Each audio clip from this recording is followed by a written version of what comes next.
Hello and welcome friends.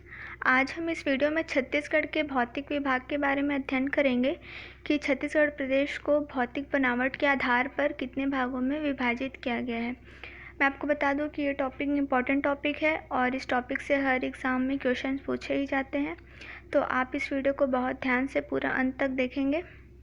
चलिए हम start करते हैं। छत्तीसगढ़ का भौतिक विभाजन। छत्तीसगढ़ को भौतिक बनावट के आधार पर 4 भागों में बांटा गया है। सबसे पहला है पूर्वी बघेलखंड का पठार, दूसरा है जशपुर सामरी पाट प्रदेश, तीसरा है महानदी बेसिन और चौथा है दंडकारण्य का पठार। तो हम सबसे पहले भौतिक बनावट शब्द को समझते हैं कि भौतिक बनावट का तात्पर्य क्या है।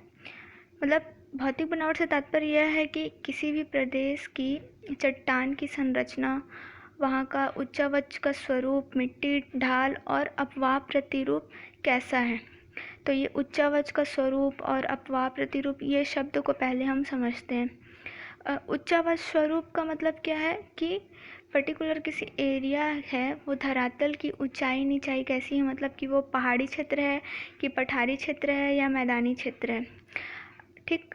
अपवाह प्रतिरूप शब्द का क्या मतलब है कि नदियों का मार्ग, मतलब नदी किस ओर से किस ओर जाती है। जैसे कि रिहंद नदी है, वो सरगुजा ज़िले से निकलती है और वो सोन नदी में जाकर मिल जाती है। इसका मतलब क्या है कि उस धरातल का ढाल उत्तर दिशा की ओर है, इसलिए नदी भी उसी दिशा में प्रवाहित होती है। तो धरातल का ढाल जिस दिशा में होता है, नदियों का प्रवाह भी उसी दिशा में होता है। ठीक है फ्रेंड्स, तो चलिए हम अब पूर्वी बघेलखंड के पठार को देखते हैं। पूर्वी बघेलखंड का पठार, यह जो पठार है छत्तीसगढ़ का एक प्राकृतिक प्रदेश है। तो ये जो है मध्य प्रदेश जिले के जो बघेलखंड का पठार है उसका पूर्वी भाग है, और जो छोटा नागपुर का पठार है उसका पश्चिमी भाग है।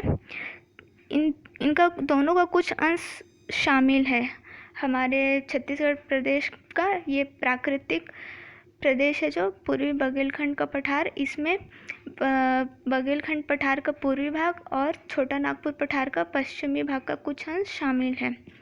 और इसका विस्तार कहाँ से कहाँ तक है? इसका विस्तार है कोरिया जिला, सूरजपुर जिला और सरगुजा जिला। सरगुजा जिला में सीतापुर और मैनपाट को छोड़कर, जो सीतापुर और मैनपाट तहसील है उसको छोड़कर बाकी पूरे सरगुजा जिला में इसका विस्तार है। ठीक वैसे ही ये बलरामपुर जिला है, तो बलरामपुर जिला के सामरी कुशमी तहसील को छोड़कर पूरे बलरामपुर जिला में इसका विस्तार है। ठीक है, तो इसका विस्तार कहाँ कहाँ है? कोरिया, सूरजपुर, सरगुजा और बलरामपुर जिला में। अब ये पूर्वी बघेलखंड पठार के कुछ भाग हैं, वहाँ की धरातल की संरचना किस प्रकार है ये हम देखते हैं। यहाँ देखिए, यहाँ की कुछ भूस्थलाकृतियाँ हैं, जैसे कि चांग बखार देवगढ़ की पहाड़ी है, कैमूर पर्वत है, रामगढ़ की पहाड़ी है और ये सीता लेखनी की पहाड़ी है। और कुछ धरातल संरचनाएं हैं, जैसे कन्हार बेसिन है, रिहंद बेसिन है, हसदेव रामपुर बेसिन है, एक सुहागपुर बेसिन क्षेत्र भी है। और यहाँ इस पर्टिकुलर एरिया में गोंडवाना शैल समूह पाया जाता है। ठीक है, अब हम एक एक करके देखते हैं। जो चांग बखार देवगढ़ की पहाड़ी है ये कोरिया जिला में है, और इस देवगढ़ चोटी की ऊंचाई है 1033 मीटर। ठीक है, कैमूर पर्वत जो है ये भी कोरिया जिला में है, और यहाँ से हसदो नदी का उद्गम स्थल है और ये विंध्याचल श्रेणी पर्वत का भाग है।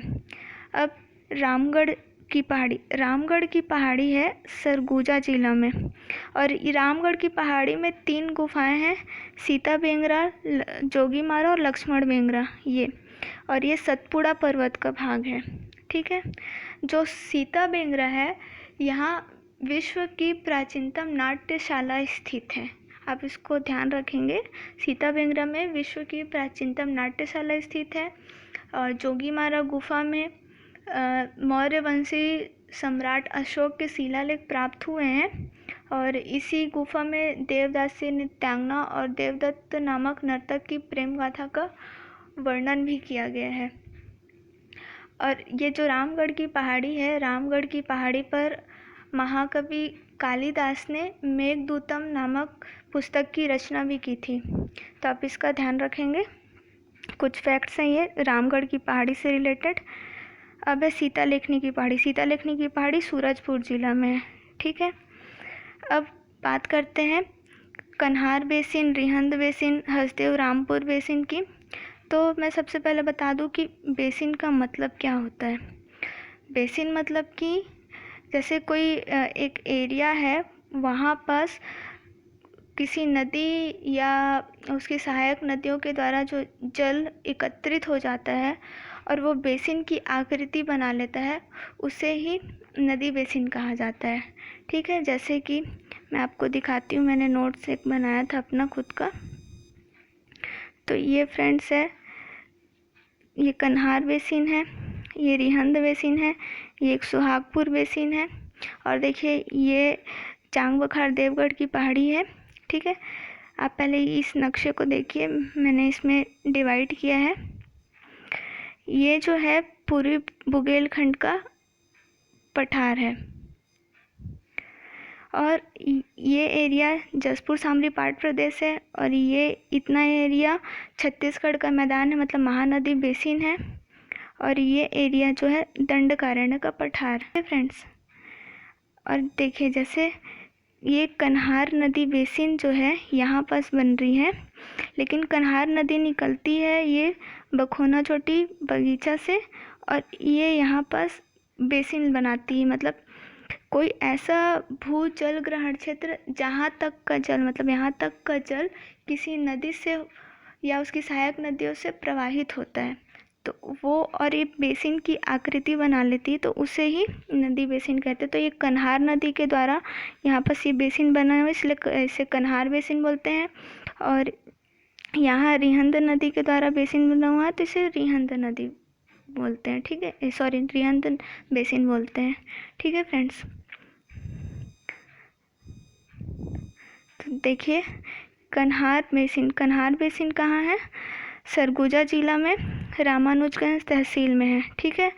रिहंद बेसिन भी सरगुजा जिला में है, और हसदेव रामपुर बेसिन जो है ये दक्षिण पश्चिम भाग में है, पूर्वी बुंदेलखंड पठार के दक्षिण पश्चिम भाग में है। कन्हार बेसिन जो है पूर्वी बुंदेलखंड पठार के उत्तर पूर्वी भाग में, और रिहंद बेसिन मध्य भाग में है। और यहाँ गोंडवाना सेल समूह पाया जाता है, तो गोंडवाना सेल समूह में खनिज में कोयला पाया जाता है, ठीक है। यहाँ कोयला का भंडार होता है गोंडवाना सेल समूह में। और देखिए ये मैप था, इसमें आज हम पूर्वी बुंदेलखंड पठार के बारे में पढ़ रहे हैं, मतलब हम इतना हिस्सा पढ़ रहे हैं, तो इतने हिस्से को आप देख लीजिए। और ये चांग बखार की पहाड़ी यहीं पास देवगढ़ की पहाड़ी मैं आगे दिखाती हूँ। ये देखिए ये जो है कोरिया जिला में देवगढ़ की पहाड़ी है, जो 1033 मीटर इसकी चोटी की ऊंचाई है।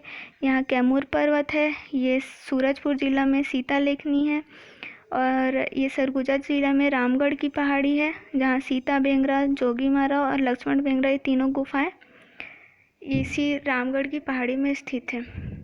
तो फ्रेंड्स अब हम आगे का जो टॉपिक है, जसपुर सामरी पाट प्रदेश है, छत्तीसगढ़ का मैदान है, दंडकारण्य का पठार है, उसे आगे की वीडियो में कवर करेंगे। अगर आपको ये वीडियो पसंद आया है तो आप इसे लाइक करें, शेयर करें और हमारे चैनल को सब्सक्राइब करें। और आपको अगर इससे संबंधित कुछ प्रश्न पूछना है तो आप हमारे कमेंट बॉक्स में पूछ सकते हैं। Thank you friends.